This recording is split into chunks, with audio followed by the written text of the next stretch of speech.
انسان پیدا ہونے والا کچھ نہیں جان رہا ہے. اللہ تعالیٰ نے جاننے کے وسائل انسان کے اندر رکھ دیے.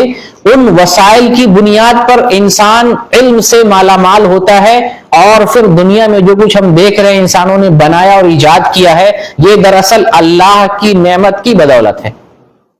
تو آئیے ہم تاریخ پر پہلے ایک نظر ڈالتے ہیں کہ انسانوں نے دنیا میں آنے کے بعد جو ایجادات کیے, اکتشافات کیے, تو کیسے بتدریج دنیا میں ترقی ہوئی, اور آج ترقی کرتے کرتے انسان کہاں پہنچ چکا ہے. قرآن کی سورہ مائدہ میں ذکر ہے آدم علیہ السلام کے دو بیٹوں کا. آدم علیہ السلام کے دو بیٹے, ایک تھا حابیل اور ایک تھا قابیل. قابیل نے حابیل کو قتل کیا, اور قتل کرنے کے بعد اسے سمجھ نہیں آ رہا تھا کہ اس لاش کے ساتھ میں کروں تو کیا کروں. اور یہ دنیا کا پہلا کیس تھا, دنیا میں پہلی وفات ہوئی تھی, موت ہوئی تھی. اس سے پہلے کوئی تجربہ نہیں تھا, کوئی علم نہیں تھا جس علم کی روشنی میں مارنے کے بعد اس کو کہیں کچھ وہ کر سکتا تھا. وہ پشیماں ہوا کہ میں اس کو کیا کروں. پھر اسی آیت میں اللہ رب العالمین بیان فرماتا ہے فَبَعَثَ اللَّهُ غُرَابًا يَبْحَثُ فِي الْأَرْضِ. اللہ رب العالمین نے کوہ بھیجا جو زمین کھود رہا تھا. کوہ کو زمین کھودتے ہوئے دیکھا, اس سے ایک علم ملا, اس سے ایک تجربہ ملا. کیا تجربہ ملا؟ کہ زمین کھود کے ہم مرے ہوئے بھائی کو, جس بھائی کو ہم نے مرڈر کیا ہے, اس کو زمین کھود کر اس زمین میں دفن کر سکتے ہیں. پھر وہ پشیماں ہوا کہ میں اس جو ہے پرندے سے بھی گیا گزرا ہوں کہ مارنے کے بعد مجھے اس لاش کے ساتھ کیا کرنا ہے وہ بھی علم نہیں ہے. تو یہ علم دیا کس نے؟ اللہ رب العالمین نے یہ علم دیا. فَبَعَثَ اللَّهُ غُرَابًا, اللہ نے کوے کو بھیجا اور وہ کوہ زمین کھود رہا تھا. تو علم دینے والا اللہ رب العالمین. اللہ نے ایک سمجھ دی, اور اس سمجھ کی بنیاد پر انسان نے اس تجربے کو عمل میں لایا, اس علم کو عمل میں لایا, اور یہ چیز دنیا میں رائج ہوئی. اور پھر لوگ جب مرتے جاتے ہوں گے تو سب کو جو ہے دفن کیا جاتا ہوگا. تو ایک روایت چلی, اللہ رب العالمین نے انسانوں کو علم دیا. یہ ایک واقعہ بیان کیا. ایک دوسرا واقعہ بیان کرتا ہوں, وہ سورہ سبا کے اندر ہے. اللہ رب العالمین نے داؤد علیہ السلام کے تعلق سے ذکر کیا ہے کہ داؤد علیہ السلام کے لیے اللہ رب العالمین نے پہاڑ کو مسخر کر دیا تھا. یہ جو ہے کیا کہتے ہیں, آج لوگ فلیٹ اڑاتے ہیں, یہ تو اپنے ہاتھ کی بنائی ہوئی چیز ہے. پہاڑ تو انسانوں نے نہیں بنایا ہے, پہاڑ جامد ہے, اس کے اندر جان نہیں ہے. لیکن داؤد علیہ السلام کے لیے اللہ رب العالمین نے پہاڑ کو مسخر کر دیا تھا, پرندوں کو بھی مسخر کر دیا تھا. جب داؤد علیہ السلام اللہ کا ذکر کرتے, اللہ کی تسبیح بیان کرتے, تو یہ پرندے اور یہ پہاڑ ذکر میں مشغول ہو جاتے. اللہ نے مسخر کر دیا. پھر آگے اللہ رب العالمین داؤد علیہ السلام کے لیے یہ بیان کرتا ہے وَأَلَنَّا لَهُ الْحَدِيدِ, ہم نے اس کے لیے لوہے کو نرم بنا دیا تھا. ایک ٹیکنالوجی اللہ رب العالمین نے داؤد علیہ السلام کو دیا. کون سی ٹیکنالوجی؟ لوہے کو داؤد علیہ السلام کے لیے نرم بنا دیا تھا. آج لوہے کو جب موڑتے ہیں یا لوہے سے کام لیتے ہیں تو کیا کرنا پڑتا ہے؟ اس کو گرم کرتے ہیں, آگ میں تپاتے ہیں, گرم کرنے کے بعد موڑتے ہیں. داؤد علیہ السلام کے لیے مسئلہ یہ نہیں تھا. داؤد علیہ السلام کی مرضی پر منحصر تھا, جیسے چاہتے لوہے کے ساتھ سلوک کرتے, جدھر موڑنا ہو, جو بنانا ہو, جیسے کرنا ہو. یہ قوت اور ٹیکنالوجی اللہ رب العالمین نے داؤد علیہ السلام کو دیا. پھر یہ جب علم بڑھا ہوگا تو لوگوں نے یہاں سے ایک تھیوری لی ہوگی کہ لوہے کو جو ہے موڑا جا سکتا ہے, لوہے کو کچھ بھی کیا جا سکتا ہے, نرم کیا جا سکتا ہے. پھر وہ تھیوری جو ہے آگے جا کر کے جو ہے پھر آج کے زمانے کے حساب سے ترقی یافتہ زمانے میں تبدیل ہوئی ہے. اسی طریقے سے سورہ ہود میں ایک واقعہ بیان ہے. اللہ رب العالمین نے نوح علیہ السلام کو کشتی بنانے کا حکم دیا, کشتی بناؤ. نوح علیہ السلام کشتی بنانے لگے. تو یہ کشتی کیسے بنا رہے تھے؟ نوح علیہ السلام کو پتا نہیں تھا. زمانے میں آج سے پہلے کشتی بنی نہیں تھی.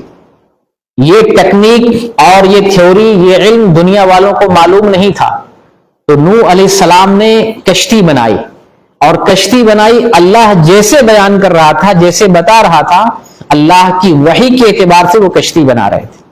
قرآن میں اللہ تعالیٰ نے اس کا نقشہ کھینچا ہے, وَاصْنَعِ الْفُلْكَ بِأَعْيُنِنَا وَوَحْيِنَا, کہ تم کشتی بناؤ میری آنکھوں کے سامنے, ہماری آنکھوں کے سامنے بناؤ تاکہ میں بھی دیکھوں تو کیسے بناتا ہے، کہیں گڑبڑ تو نہیں کر رہا ہے۔ اور کیسے بناؤ؟ میری وحی کے حساب سے، میرے ارشاد اور میری ہدایت اور میرے کہے کے حساب سے۔ کشتی کا علم نہیں تھا انسانوں کو، اور اللہ رب العالمین نے نوح علیہ السلام کو کشتی کا علم دیا، اور اللہ کے علم کے بدولت نوح علیہ السلام نے بڑی کشتی، بڑی لمبی چوڑی کشتی بنائی۔ لوگ دیکھ کیا سے رہے تھے، یہ کشتی کہاں چلے گی؟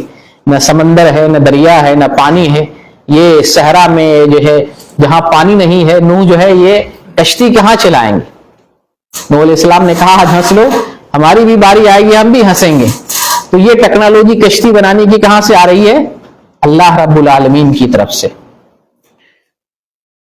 اب ایک واقعہ بیان کرتا ہوں محمد رسول اللہ صلی اللہ علیہ وسلم کا۔ صحیح مسلم کے اندر واقعہ مذکور ہے، نبی صلی اللہ علیہ وسلم جب مکہ سے مدینہ گئے تو مدینہ میں آپ نے دیکھا کھجوروں کی پیوند کاری کی جا رہی تھی، تعبیر نخلا، تعبیر عین سے نہیں، تا الف، تا عین نہیں، وہ جو خواب کی تعبیر ہوتی وہ نہیں، تعبیر، تا الف با یا را، تعبیر، تعبیر نخلا، کھجور کی پیوند کاری۔ اپنے یہاں درختوں میں جو قلمی بولتے ہیں، قلمی لگایا جا رہا ہے، قلمی، اسی کو پیوند کاری یا جو ہے تعبیر بولتے ہیں عربی میں۔ مدینہ والوں کو دیکھا کھجوروں میں قلمی لگاتے تھے، یعنی وہ لوگ اپنی طرف سے، اپنے من سے کسی درخت کو نر مان لیا، کسی کو مادہ مان لیا، اور دونوں کے شگوفوں میں پیوند کاری کرتے اپنے مزاج سے، اپنے حساب سے۔ وہ ان کی ایک تکنیک تھی، ٹیکنالوجی تھی، اس پر وہ عمل کر رہے تھے۔ آپ صلی اللہ علیہ وسلم نے پوچھا کہ تم لوگ کیوں کرتے ہو ایسا؟ تو وجہ نہیں بتائی کیوں کرتے ہیں۔ لوگوں نے جواب دیا کہ ایسے چلا آ رہا، ہم لوگ کرتے آ رہے ہیں، اسی لیے کر رہے ہیں۔ آپ نے مشورہ دیا کہ اگر تم ایسا نہ کرو تو بہتر ہے۔ آپ نے منع نہیں کیا تھا، آپ نے کہا اگر تم ایسا نہ کرو تو بہتر ہے۔ اب ظاہر سی بات، جب نبی بول دیں تو لوگ تو وہاں خاموش ہو جاتے ہیں، چھوڑ دیتے ہیں اس کام کو۔ تو اس سال قلمی چھوڑ دیا، کھجوروں کی پیوند کاری لوگوں نے نہیں کی، جس کی وجہ سے کھجور کی پیداوار کم ہوئی۔ اب اس کی شکایت محمد رسول اللہ صلی اللہ علیہ وسلم تک پہنچی تو آپ صلی اللہ علیہ وسلم نے کیا فرمایا کہ میں ایک بشر ہوں، میں ایک بشر ہوں، اگر دین کے بارے میں کوئی حکم دوں تو لے لو، ہر حال میں اسے لو اگر دین کے بارے میں بتاؤں، لیکن دنیا کا معاملہ ہو، اگر میں اپنی رائے سے بتاؤں یا دنیاوی معاملات میں کچھ حکم دوں تو میں بھی ایک بشر ہوں، تمہیں اختیار ہے، تم چاہے تو قبول کرو چاہے تو چھوڑ دو۔ یہ دنیا کا معاملہ ہے۔ دنیاوی معاملات میں ہمارے لیے آزادی ہے، اپنے من سے جو تجربہ کرے، مفید تجربہ ہونا چاہیے، کسی کو نقصان نہ پہنچے، نہ ہمیں نہ ہی جو ہے انسانیت کو۔ بھلائی کے کام میں، دنیاوی امور میں اسلام نے ہمیں کھلی آزادی دی ہے۔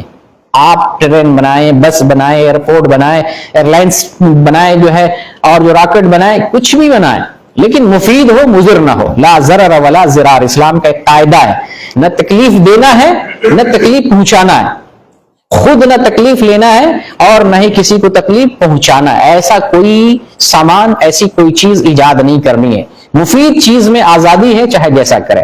تو محمد رسول اللہ صلی اللہ علیہ وسلم نے ہمیں بتا دیا کہ دین کے معاملے میں جو میں بات بتاؤں تمہیں وہ لے لو، اور اپنی رائے سے یا دنیاوی معاملات میں اگر کچھ حکم دیتا ہوں تو تمہیں اختیار ہے، چاہے تو تم لو چاہے تو چھوڑ دو۔